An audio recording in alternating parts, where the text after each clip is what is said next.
સૌને મારા જય શ્રી કૃષ્ણ.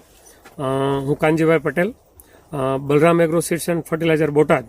આજે આપણે જૂનાગઢની બાજુમાં એક માખેડા ગામ છે અને ત્યાં એક એવો પ્રગતિશીલ ખેડૂત છે કે જેમને શિક્ષણની સાથે એક એગ્રીકલ્ચરને સાથે આંકી અને પોતે એક સરસ ફાર્મિંગ કરી રહ્યા. તમારું ખાલી નામ અને પરિચય. મારું નામ અભી ભેસાણિયા. મારું રહેવાનું જૂનાગઢમાં, અહીંયા માખેડામાં ફાર્મ છે અને મારો અભ્યાસ બોટનીમાં છે.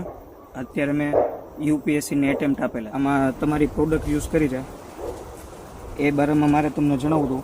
હું ઓર્ગેનિક કમ્પોસ્ટ વાપરું છે, જે ઓર્ગેનિક મેન્યુઅરની બેગ આવતી હોય એ વાપર્યા પછી એ પ્લાન્ટ્સની અંદર ડિફિશિયન્સી આવતી નથી.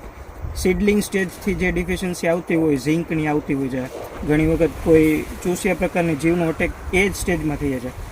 આ યુઝ કર્યા પછી તાકાત પહેલેથી બતાવતું હતું. ઓકે. અને ઉપર અભિભાઈ છે, પોતે યુપીએસસીની એક્ઝામ અત્યારે જ આપેલી છે, પણ એમનો શોખ છે કે ભાઈ એક્ઝામની સાથે હું એગ્રીકલ્ચરને સાથે ચલાવું. તો અહીંયા અમારી કોઈ ઓળખાણ નથી, પણ વાયા એક કોન્ટેક્ટથી એમની મુલાકાત થઈ અને અહીંયા જે તમે પ્લાન્ટ ગીસોડાનો જોવો છો એની અંદર પાયાના બેસલ ડોઝમાં આપણે એક એસપી ગ્રીન કમ્પોસ્ટ ખાતર આવે છે, જે એક ઓર્ગેનિક મેન્યુઅર, એ આપણે અહીંયા એકરની અંદર 25 થેલી અપાવેલું. અને આટલી ગરમીમાં પણ આજે જે તમે ગીસોડા જોવો છો એ ખૂબ જ સરસ રીતે એનો ગ્રોથ પણ સારો છે, એનું ફ્લાવરિંગ પણ સારું છે અને એના પત્તાની ચમક, બ્રાન્ચીસ અને એની ક્વોલિટી આ બધી જ રીતે અત્યારે હાલની પરિસ્થિતિ પ્રમાણે ખૂબ જ સરસ રીતે ચાલે છે.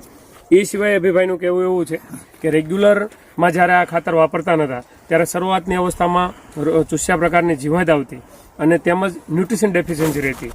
આમાં જ્યારે પાયાના બેસલ ડોઝમાં આપવામાં આવે છે તો આમાં કાર્બન હાઈ આવે છે અને એના કારણે ન્યુટ્રિશન જે લેવાની જે પ્લાન્ટની જે કેપેસિટી છે એ વધી જાય છે અને એના કારણે છે એ કોઈ પણ સ્ટ્રેસની અંદર પણ છોડ છે એ ખૂબ જ રીતે સર્વાઈવ કરી શકે છે.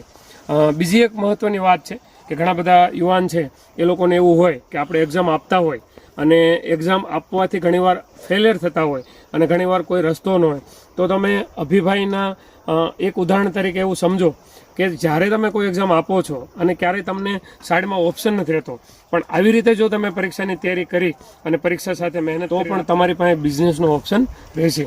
તો આ વાત આપણે દરેક યુવાને સમજવા જેવી છે. ફરી એકવાર આપણે નવી વાત અને નવા વિચાર સાથે મળશું. જય હિન્દ.